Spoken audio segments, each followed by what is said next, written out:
Oo. Antay ako na antay na mamasahe. Akala ko tutulungan ako eh. Padala ako ngayon 500 pesos. Baka hindi niya alam. 120 nga pamasahe ko hanggang dun sa Nasrinville eh. Kaya nga, 200 nga isang biyahe. Eh, yung district hospital, nasa gate 2 pa. Hindi na lang ako nagsasalita eh. Gate 2 nang? Oo, gate 2 yata yung district hospital sa Kogyo. Gawin natin bukas. Sa gate 2. Gawin natin bukas, limuturin natin. Kaya ko naman, kaya lang, kailangan ko lagi na malapit sa banyo.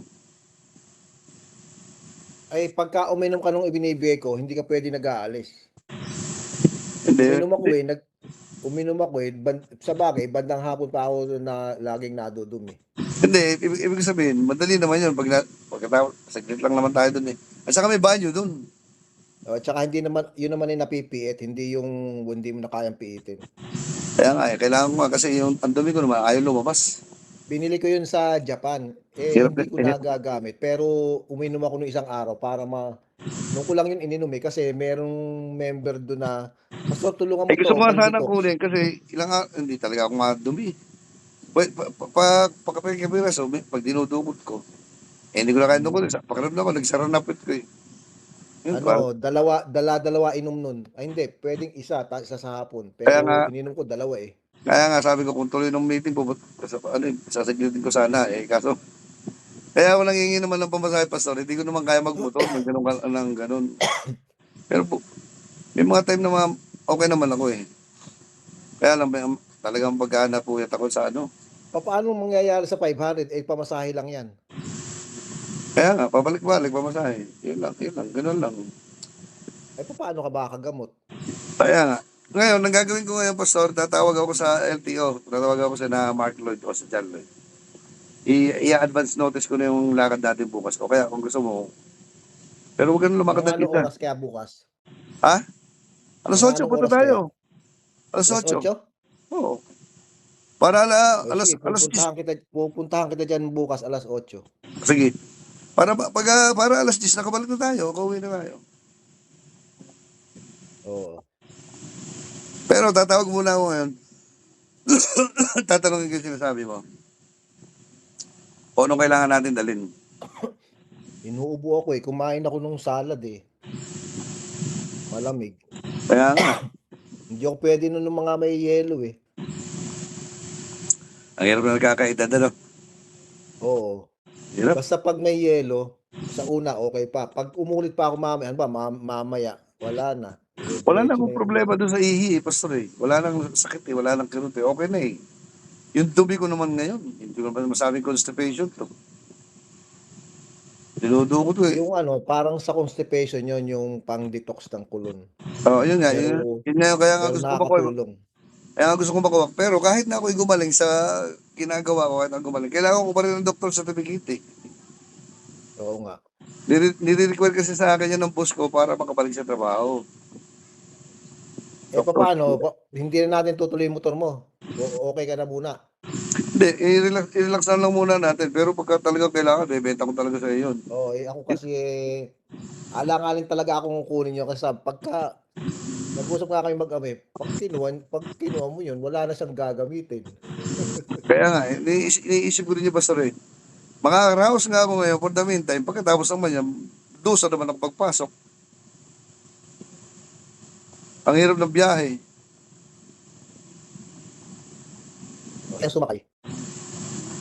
Alam mo bang, di ba, ang tagal, yung isang araw, galing ako ng ibinaba nila ako sa Tikling. Isang oras at kalahati ako sa Tikling.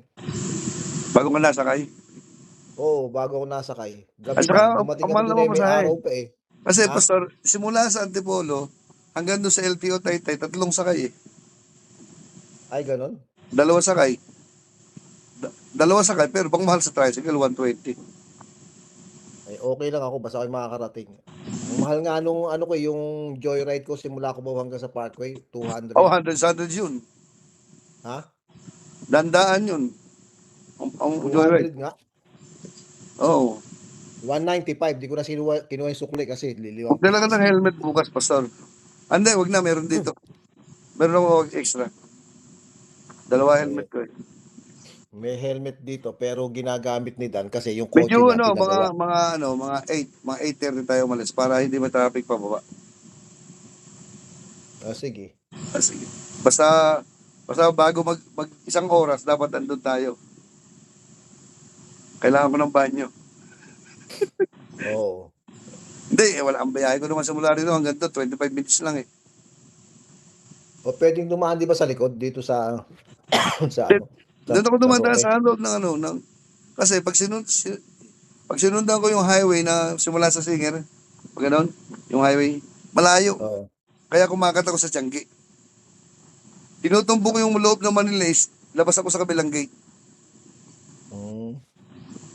Mabilis lang. Dire-diretso lang eh. Pero tatawag muna ako, papaayos ko na. Ang pangalan Nathan na Natalien. Nathaniel, pero yung ano niya hindi IEL, AEL. AEL, Nathanael. Nathaniel.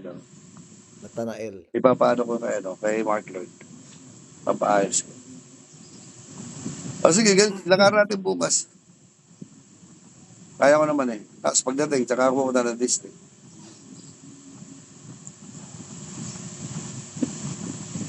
Alanganin si Bong eh. Si Bong nga nagyaya eh. Si Bong at si Elmer nagyaya eh. Oo nga eh. Kasi naman, pagka gano'n, katulad yan, pagka naman ako pupunta sa gate 2, at ang grabe ang mga dadaanan ko, pagka gano'n katagal ang biyahe ko, hindi ko kaya. Pero pagka gano'n lang, 25 minutes, kaya ko pag-endure. Kasi kailangan ko ng banyo eh, every 30 minutes. Ang problema, iniiri ko, kahit anong iri ko, ayaw lumabas. Yun Eh ang di bukas nakakapagod eh. eh. Di ba bukas na pupunta sa ospital? Ha? Di ba bukas na pupunta sa ospital? Sa pagkagaling natin, mga alas 10, alas 11. Di diretso na doon. Oo. Kasi di ba napunta ka lang rin sa district, nadala mo sino ba nadala mo ron? Hindi pa ako napupunta ron. Sabi mo, nalipad ka sa Regalado? Hindi. Dito ako sa Antipolo Doctors. Ay sa ano, sa Klinika Antipolo. Tapos nagpunta ako ng Regalado. Yung pala, hindi Regalado yung pinapupunta sa akin. Doon sa, kasi yung Regalado, Annex 2. Ang pinapupuntahan pala sa akin, Annex 4 kasi doon may ano, CT scan. Saan yung export? Doon sa baba? Sa may Mambugan daw yun eh. Hindi, sa may baba. Oo, sa Yun, baba pa, Mambugan. yun yung district, pupuntahan ko bukas. Alam mo na yung pupuntahan? May idea ko kung saan, pero kasi yung pamangkin ko naandun eh, nurse doon. Hmm. Si Ken, anak ni Henyo Garcia. Ewan, kung hanggang saan umabot yung 500 na yan. Naka-ano ka, na-contact mo na. O, kausap ko nga eh. Ang alam niya nga eh, ngayon ako pupunta eh. Wala naman ako pamasahe. Ay, hindi ka nagsabi di pinadala ka ng pamasahe. Nagpadala na si Jay. Kasi Nagbabayad na sa G. ayoko naman magmotor doon, pastor. Ang hirap-hirap ng biyahe sa Kogyo eh, tsaka wala akong para na. Eh, Magta-tricycle lang. oo. Maginhawang tricycle yung mahaba eh. Ayoko nung tricycle na ano eh. Bihira ako sumasakay doon sa tricycle eh. Doon ako doon sa mahaba. Yung ang Malaking keke. gulong. Oo. Maginhawa eh. Di magkita tayo bukas, tawagan ko muna si Mark Lloyd. Para pagdating natin, ayos na, mabilis. Pwede kang samahan bukas sa ospital. O, pwede naman. Diretso na nga ako doon eh. Sinasama ko si Steven papaayos ko na sana eh. Eh, Nag-video hindi. call ako. Kung kasama ka, hindi okay na yun. Wag na O, kaya Steven nga, yun. walang problema. Kaya nga gusto ko sumama para mabilis. Tsaka para makita rin ako ng amo ko. Kunyari magaling na ako. Pero maghihingi pa rin certificate kasi yun Kasi eh. parang ang tingin nila, niloloko mo sila, no? Oo. Na, Kaya ayaw nagkukumari ka may magtiwala. sakit. Akala nila niloloko ko. Sabi ko, pabira naman kayo, puro tayo na nga higa ako. Hirap na hirap na ako, banloloko pa ako. Yun nga. Binigyan ako ng insurance, pinapunta ako doon, hirap na hirap ako. Sakit dito, sa Fatima. Tagal-tagal mo Anong rin. binigay sa yung gamot dun sa ano? Sa Yung dati mong pinuntahan? Secloxib. Pampano lang ng tae. Tsaka meron Pampalambot. dito, ha? Oo. Pampalambot. Pampampain at saka pampalambot, yun lang. Eh, may binigay sa akin na mga series of labs. Eh, doon ko pa gagawa sa district. Tsaka hindi, kailangan ko ng certificate pa sa hindi ako tatanggapin pa balik sa trabaho. Alam mo na mga protocol ng mga kumpanya. Wala kang kilalang doktor. Wala nga eh. Hindi. Nagbibigay pala dapat ospital, ano? Hindi doktor. Kaya nga sabi ni Ken, sabi niya, Tito Benny, hindi ka na pwede bigyan ng certificate na hindi ka na-check up. Iyan ko sa'yo yung sinasabi niya. Siyempre, Ay, oo. ilalabas ka nun. Ise-certify ka ng doktor na pupuntahan mo bukas. Gamit yung siguro yung letterhead ng Hindi. ospital. Gamit yung letterhead ng district. Ang ospital, oo. Oo. Kasi ang gusto mangyari Ken, pupunta ako doon, magpapacheck up ako, ilalabas nila ako, yung walang laboratory doon, kukunin ko sa labas. Mm. Yun ang mangyayari. Pagkatapos, saka lang ako ibibigyan ng certificate ng doktor. Eh, hindi ko na pwedeng turuan ng gagawin nila. Baka sabihin, tinuturo ko na mali.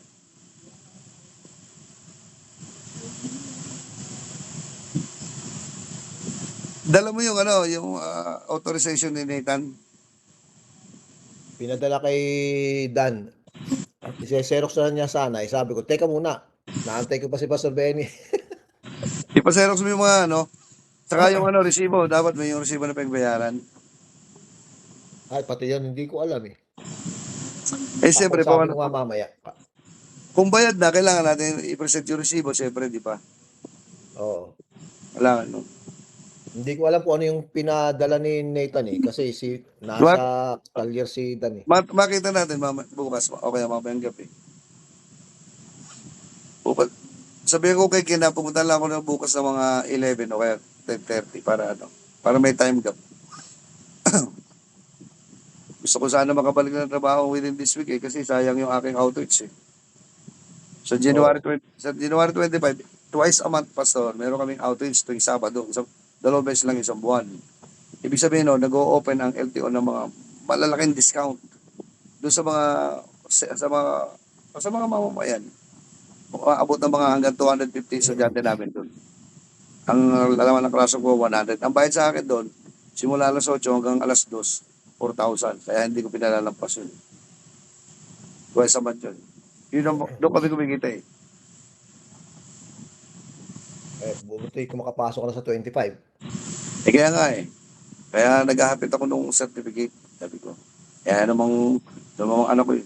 Ang gusto mo mangyari, tawagan si isang bato ko ipadala sa exclusive hospital. Ito nga pamamasaya, ayaw mo bumitaw eh. Padala pa ako sa exclusive hospital, pati ka mamahal. Sila naman ang babayad eh. Pero miskin na, nakakaya naman, abalahin ko pa si Sam. Si Sam? Akala ko si na Joy. Sam daw ang pakikiusapan niya. Pinalalaki mo lang ang issue eh. Hindi ka pumasahit, ako'y palakarin mo. Gawin natin na eh. Oo. Puntahan kita ng mga 8 to 8:30. Sige. Pwede na, magsasira ko ng alarm. Nakakalala kung makaano dito eh. Kasi papakain pa ng aso. Ngayon nga, ang sakit ng paa ko kasi maghapon ako nakatayo sa labas dahil naglaba ako. Kagabi pa yung nilalaban. Kayo lang natapos, tanghali. Ako naglaba kasi wala nang time si Raquel maglaba eh. Kaya nga eh. Ang hirap pagka walang kasama masyado eh. Lalo ako, akin lahat to. Kaya ako ano naglaga nga lang ako na dito eh. Nagpadala nga raw si Jay ng groceries. Sa isip-isip ko, mabuti naman. Kaya kinain ko ngayon lugaw. Yung bigas nilagyan ko lang ng luya. Oo, yun ang maganda. Yung wala nang maraming mga nilalagay. Oo. Kaya Pero lagyan mo ng nilagang itlog. Lagyan ko ng luya. Nagsaing ako, nilagyan ko ng luya. Di solve na. Luya lang talaga. Tsaka yun ang mas maganda kaysa dun sa banda. Kaya, Naglulugaw kami sa Japan eh. Ang sasarap ng lugaw namin sa Japan eh. Pero ang mas gusto ko yung luya lang. luya. Saka hindi, maraming benefits ng luya, Pastor. Oo, medicinal yun eh.